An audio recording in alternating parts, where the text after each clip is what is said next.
el padre Inocencio Llama, Nistal nació en España y después de que fue ordenado sacerdote, nos mandaron a trabajar a Venezuela, asignado a la diócesis de Cabimas. Más recientemente trabajó desde 1992 al 97 como asesor de los Centros María Reina de la Paz en América y en España. Cuenta con una amplia experiencia como predicador en retiros espirituales, congresos y eventos eclesiales en más de 50 países. Qué honor tenerlo con nosotros, padre. Muchas gracias. Para mí es un honor poder hablar hoy. Gracias, gracias. Antes de la pandemia residía aquí en Miami, pero estaba en Paraguay haciendo una misión, regresando para Estados Unidos, no pudo volver a entrar y lo mandaron para España, así es que allá lo tenemos en España. Desde finales de abril empezó a ofrecernos enseñanzas por Zoom, aquí en el Florida Center for Peace, y nos ha ayudado un montón a crecer espiritualmente. También ha ofrecido enseñanzas de formación en distintos temas por Zoom y otras comunidades en España y en Latinoamérica. Así es que es autor de varios libros. Se los recomiendo mucho cuando tengan una oportunidad. Únanse a nosotros a escuchar sus prédicas, son preciosas.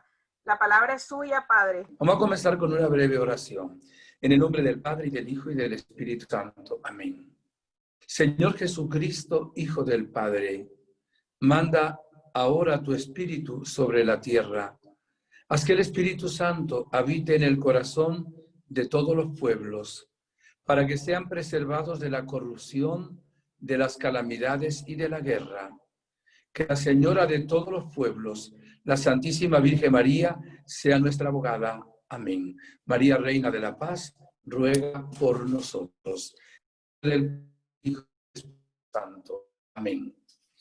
Bueno, un saludo caluroso de esperanza, de optimismo a este Congreso Internacional Ministerio Amigos de María. Y una manera especial también de felicitar que llevan trabajando años en este ministerio. Y una palabra también de aliento para los que están comenzando ahora. Es uno de los ministerios más hermosos que tienen los Centros Marianos Reina de la Paz y más necesarios. No son lo suficientemente abundantes en el mundo, se necesitan todavía mucho más, pero evidentemente ustedes son sal de la tierra, luz del mundo y también unos hijos especiales de la bienaventurada Virgen María. Bien, me han señalado una conferencia, Vocaciones Religiosas y de Laicos, Base Bíblica. Comienzo diciendo que en el Antiguo Testamento no había ninguna comunidad religiosa en Israel. Hubo un tiempo de los esenios, pero no era una comunidad propiamente religiosa, un grupo llamado de los esenios en el pueblo de Israel. Incluso en el Nuevo Testamento, en la escritura del Nuevo Testamento, no hay ningún texto bíblico que hable expresamente, directamente de la vida religiosa. Sí hay textos bíblicos que nos hablan indirectamente de la vida religiosa. Jesús, el Hijo de Dios hecho hombre, entre las cosas importantes que hizo, la más importante es morir por nosotros en la cruz, es fundar la iglesia. Desde el inicio se congregó de discípulos a los cuales luego, de los cuales se escogió los 12 apóstoles y entre ellos a Simón, que le cambió el nombre de Simón por Pedro, piedra, roca. Jesús funda la iglesia y la iglesia es el pueblo de Dios. O sea, la iglesia no son los ladrillos, ¿verdad? Las paredes de un templo. Eso se llama templo. La iglesia es el pueblo de Dios. Es una comunidad de los creyentes, los discípulos de Jesucristo, que entran a ser iglesia o entramos a ser iglesia por medio del bautismo. Cristo, repito, fundó una sola iglesia. En la iglesia, que es sumamente importante creer en la iglesia, porque es la que lleva la salvación hasta los confines de la tierra a lo largo de todos los siglos. Tenemos que saber que en la Iglesia tenemos el laicado, los laicos. La mayoría de ustedes que están en este congreso son laicos. Tenemos los religiosos y religiosas, y tenemos también el orden sacerdotal, la jerarquía. Jesucristo, cuando instituye la Iglesia, él mismo instituye el bautismo e instituye el orden sacerdotal. Por el bautismo todos entramos a ser miembros de la Iglesia, por la fe y el bautismo. La fe se nos comunica también en el bautismo. Está resultando un poquito teológica, pero es importante poner estas bases para poder entender el tema que se me ha señalado. Y luego Jesucristo instituye el sacramento del orden sacerdotal. Jesucristo instituye los 7 sacramentos, ¿verdad? El orden sacerdotal lo instituye Jesucristo el Jueves Santo, cuando instituye la Eucaristía y luego le dice a los apóstoles, ahora hagan esto en memoria mía, para que ellos hicieran lo que Jesús hizo y a lo largo de los siglos hubiera ese ministerio de la Eucaristía. También en la resurrección de Jesucristo, en la primera aparición, instituye el sacramento de la penitencia, la confesión. Entonces tenemos laicos, religiosos y religiosas que no los instituye Jesucristo directamente, sino la Iglesia guiada por el Espíritu Santo, y luego la jerarquía o el orden sacerdotal. La jerarquía consta de 3 partes: el diaconado, el presbiterado y el episcopado. Los diáconos, como ustedes saben, no pueden confesar, no pueden dar la unción de los enfermos, pero pueden leer el Evangelio, pueden bautizar, tampoco pueden confirmar, por supuesto, y pueden también dar la Sagrada Comunión y presidir las exequias cuando hay que hacer un sepelio, enterrar a alguien, ¿verdad?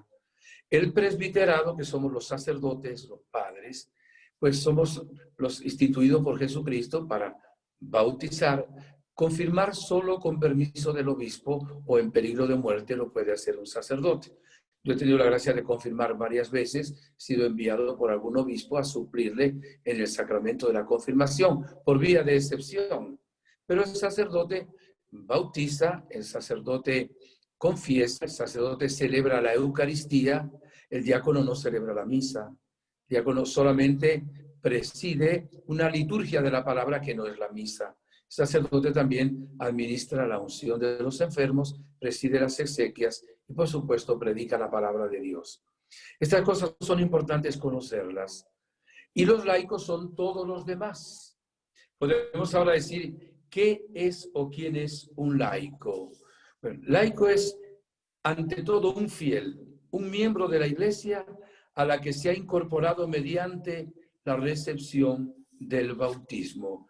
Es una definición muy sencilla de lo que es un laico. Un laico tiene una misión muy especial en el mundo. No tiene la misma misión del sacerdote, tampoco la misma misión de las almas consagradas o también almas religiosas. Pero antes de esto, voy a hablar un poquito sobre la, digamos, indirecta referencia que Jesús y la palabra de Dios hace de la vida religiosa. La vida religiosa es un carisma dado por el Espíritu Santo que formando una comunidad, ¿verdad? Viven exactamente en comunidad bajo unas constituciones y reglamentos aprobados por la Iglesia con el espíritu de un fundador.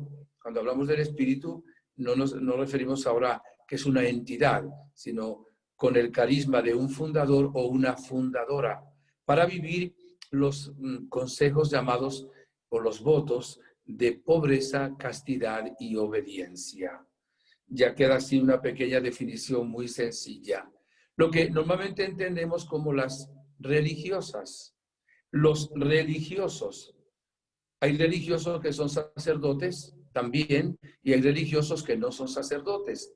Por ejemplo, los hermanos maristas, los hermanos de lasallistas, disculpen. Los hermanos de La Salle no son sacerdotes, pero son religiosos, consagrados en voto, castidad y obediencia.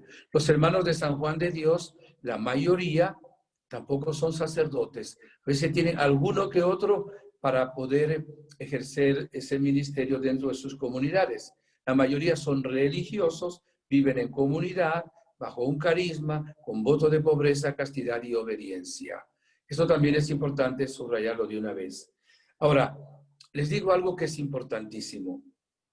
¿Qué es, y perdónenme la redundancia que viene ahora, qué es más importante?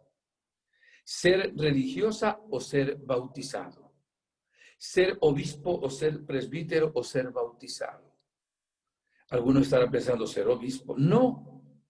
Lo más importante es ser cristiano, estar bautizado.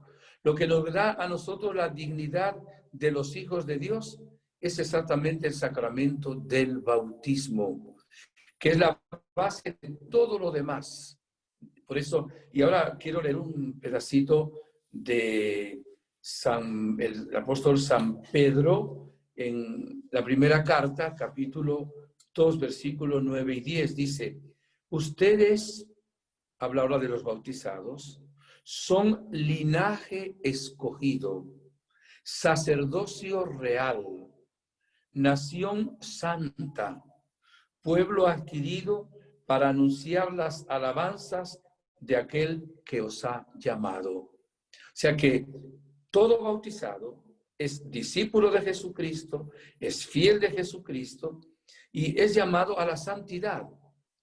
Y forma parte de esa iglesia e incluso es sacerdote, profeta y rey.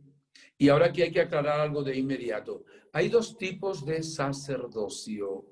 Algunos quizás esto nunca lo escucharon. El sacerdocio común de los fieles y el sacerdocio ministerial. En el sacerdocio ministerial solo están diáconos, presbíteros o sacerdotes y obispos. El cardenal no es un nuevo sacramento del orden, ni siquiera el papado tampoco, pero son esos tres órdenes que les he dicho. Y repito, diácono, presbítero y obispo. Bien, esos son los tres órdenes sacerdotales. Pero hay el sacerdocio de los fieles es distinto al sacerdocio ministerial. El sacerdocio de los fieles y es una gracia que Dios les da al estar bautizados, también consagrados a Dios por el bautismo, para ofrecer en el nombre de Jesús sacrificios al Padre Celestial para gloria de su nombre. ¿Qué sacrificios presentan ustedes los que son laicos? El cumplimiento de su deber, el ministerio de la cruz, el estudio, el trabajo, cualquier sufrimiento, todo lo que deriva al mismo tiempo de un compromiso de trabajo. Por ejemplo, le pueden ofrecer el sacrificio de estar en este ministerio de los amigos de Jesús y de María. Por eso ofrecen ese sacrificio. Y el sacerdote o el obispo, no el diácono en esto, ofrecen el sacrificio in persona Christi, representando a la cabeza de Cristo, o sea, en el nombre de Jesús de Nazaret. Y por eso ofrecen luego los sacrificios de los fieles, se unen al sacrificio de Cristo en la cruz y se presentan al Padre Celestial. Y todos ustedes laicos no solo son sacerdotes en el sacerdocio, repito, común de los fieles, sino que también son profetas en sentido amplio de la palabra, porque en sentido estricto ya no hay ningún profeta. El último profeta, pues, fue Juan el Bautista, y Jesús, que más que profeta es la misma palabra. Pero en sentido amplio, profeta es aquel que escucha la palabra de Dios y luego dice a los demás lo que ha escuchado. Cuando una persona medita la palabra de Dios, tiene inspiraciones, medita también la interpretación que da la iglesia y luego lleva a los demás ese mensaje, está obrando exactamente con esa relación de profeta. Aquel está transmitiendo la palabra de Dios a los demás. Sacerdote, profeta y rey. Cristo es el Rey de Reyes. ¿En qué medida somos reyes? Porque no somos esclavos de nada. Y además, nosotros somos los dueños de este mundo, porque Cristo nos lo ha otorgado. Nos ha otorgado la libertad y la gracia de poder ser parte del reino de Jesucristo. Y evidentemente somos reyes en ese sentido de la palabra, porque somos libres. Y al unirnos a Cristo, a nosotros nos pertenece la tierra, el mundo, el cosmos, la historia e incluso la salvación eterna. Por eso el valorar el hecho de ser laico es sumamente importante. Tristemente, en algunas ocasiones en la iglesia ha habido se ha subrayado mucho la parte jerárquica, mucho clericalismo y no se ha valorado a los laicos. Desde el Concilio Vaticano II, sobre todo, se le ha dado un puesto muy grande al laico. Yo veo que los laicos hoy nos están empujando a los sacerdotes en el buen sentido de la palabra. El laicado tiene hoy una fuerza muy grande y eso es parte de la nueva evangelización. Bien, con respecto a la fundación, a la institución del sacramento, no sacramento de la vida religiosa, del carisma de la vida religiosa, voy a usar unos textos bíblicos. El primero es el Evangelio de San Mateo, capítulo 19, versículo 12. Dice así: hay eunucos que salieron así del vientre de su madre, y hay quienes se hacen eunucos por el reino de los cielos. El que pueda entender, que entienda. Es palabra del Señor. ¿Quién era o qué es un eunuco? Voy a dar una definición del Papa San Juan Pablo II. Un eunuco es una persona, el eunuco es el varón, que tiene defectos físicos, los cuales hacen imposible la procreación en el matrimonio. Vamos a decirlo de una manera más clara de la que dijo el Papa. Un eunuco es una persona que por algún defecto físico no puede tener intimidad con una mujer, por ende no puede procrear. En algunos casos han esterilizado, ¿verdad? Extrayendo las células procreativas de algunos varones en algunos países como castigo por violación. Esto sería un eunuco. Jesús utiliza esta expresión, ¿verdad? Le repito, hay eunucos que salieron así del vientre de su madre. ¿Por qué? Por un defecto físico. Y hay quienes se hacen eunucos por el reino de los cielos. No es físicamente aquí hacerse eunuco como una operación quirúrgica, sino que deciden, ¿verdad?, no tener intimidad con ninguna mujer y, por supuesto, no casarse también por esa razón. Entonces, está hablando aquí de un celibato, o si queremos, entre comillas, de una virginidad. Normalmente, cuando se aplica a la mujer, se habla de virginidad, y cuando se habla del hombre, se habla de celibato. No hacer uso de la sexualidad, ¿verdad? En este caso, no por imposibilidad, sino como una vocación y un llamado. Esa decisión es una decisión voluntaria y es una decisión sobrenatural porque se hace por causas realmente sobrenaturales. Voy a explicarles el contexto, es muy importante. En el pueblo judío, el pueblo de Israel, no había manera de concebir que una mujer no se casara o que un hombre no se casara. O sea, no se podía entender porque además todas las familias y todas las mujeres anhelaban ser la madre del Mesías. De tal manera que, por ejemplo, cuando una mujer no tenía hijos, era un trauma terrible para ella, porque dice, ya no pueden nacer de mí o de mi descendencia el Mesías. Por eso era un honor tener hijos. Y entonces no se podía entender en ese ambiente del pueblo judío una consagración a Dios en el voto de la castidad. Pero ya Jesús aquí, en este Mateo 19:12, ya nos está dando, ¿verdad?, una orientación de que hay personas en la iglesia que él instituye que se hacen eunucos por el reino de los cielos. O sea, deciden no usar la sexualidad ni fuera del matrimonio, ni dentro del matrimonio por el reino de los cielos.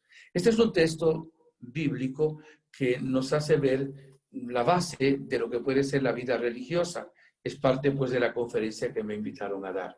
En este mismo capítulo, pero en los versículos 16 al 38, lo voy a buscar en un minutito, también capítulo 19, del 16 al 38, también podemos tener una lucecita al respecto. Bien, les recuerdo la primera parte del texto. Se acerca un joven rico y le dice a Jesús, ¿qué tengo que hacer para llegar a la vida eterna, para ir al cielo? Y Jesús le dijo, ¿tú sabes lo que está escrito? Cumple los mandamientos. ¿Cuáles? Le dijo, no matarás, no robarás, no cometerás adulterio, no levantarás falso testimonio, honra a tu padre, a tu madre, etc. Y dice el joven, todo eso lo he guardado, ¿qué más me falta? Y aquí viene ahora la expresión de Jesús. Jesús le dijo, si quieres ser perfecto, anda, vende lo que tienes y dáselo a los pobres, y tendrás un tesoro en los cielos. Luego ven y sígueme.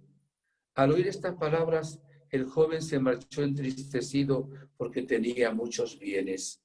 Es palabra del Señor. Se ha llamado a la vida religiosa también vida de perfección. O sea, el que es religioso tiene la vocación de dedicar directamente, por entero, su vida al Señor. Los laicos también la dedican, pero indirectamente, en la familia y en el trabajo que tienen que hacer en el mundo y en el ambiente donde viven. Por eso aquí Jesús nos está hablando indirectamente de otro de los votos de la vida religiosa, que es la pobreza, ¿verdad? Le dice a un rico, despréndete de todo lo que tiene, véndelo todo, dáselo a los pobres y sígueme, si quieres ser perfecto. Claro, probablemente este muchacho que era bueno, sin embargo, tenía su corazón apegado a las riquezas. Y aunque no había robado, sin embargo, eso le imposibilitaba el camino de la perfección.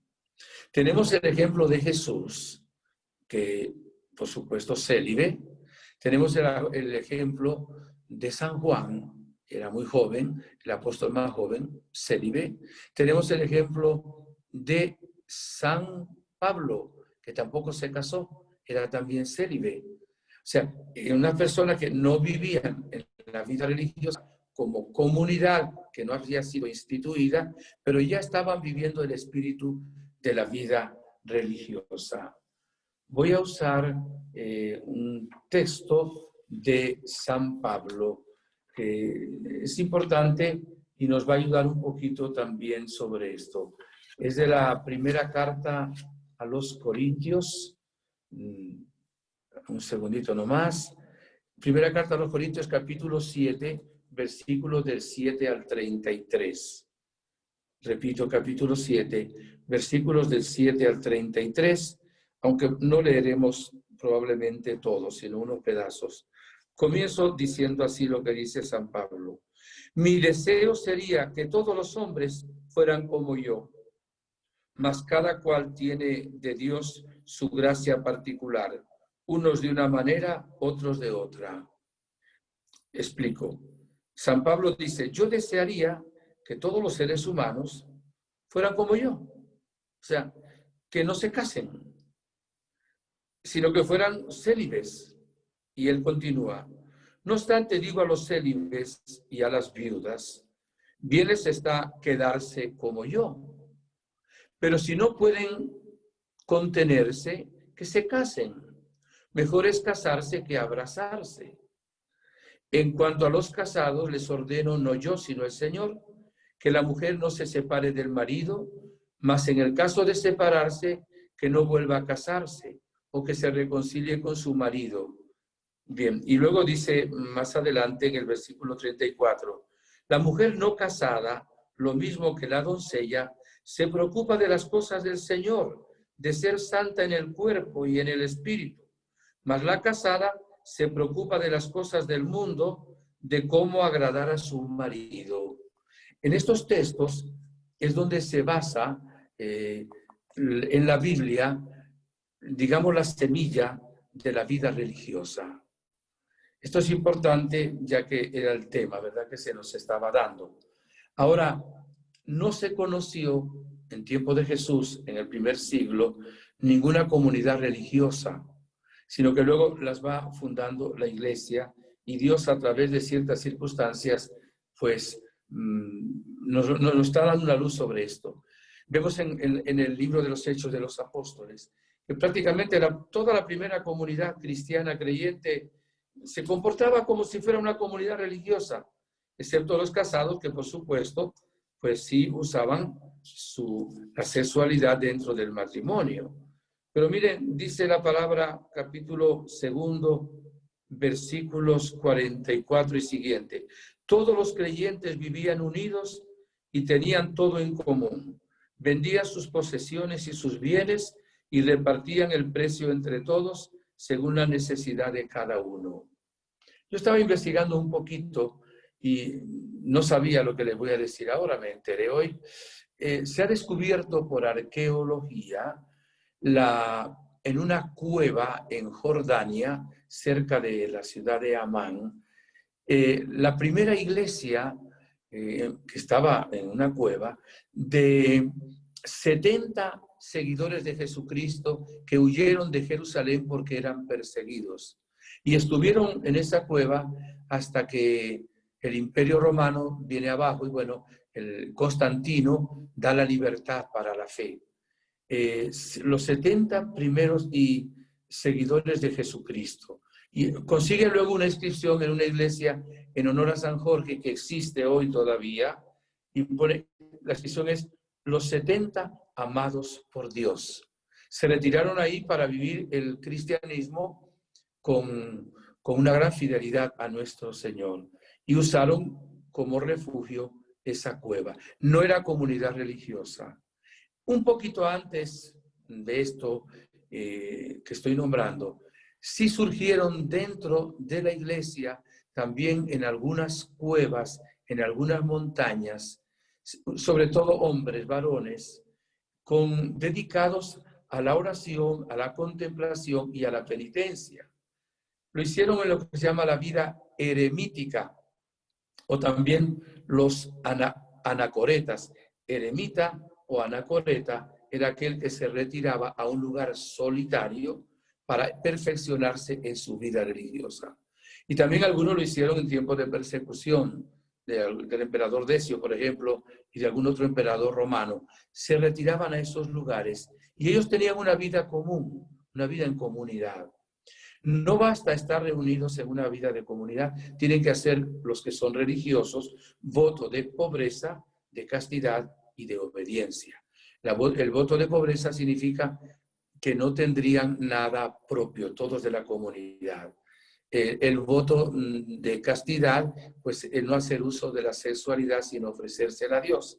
Y el voto de obediencia, obedecer a su superior según las constituciones y los reglamentos. Bien, se me va el tiempo que se me había dado.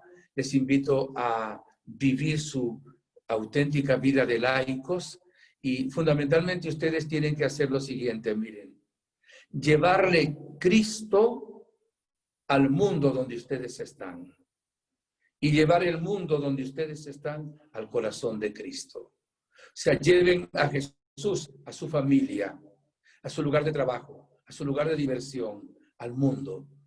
Eso es misión de los laicos. Y luego, al mundo, donde viven, se lo van llevando al corazón de Jesús.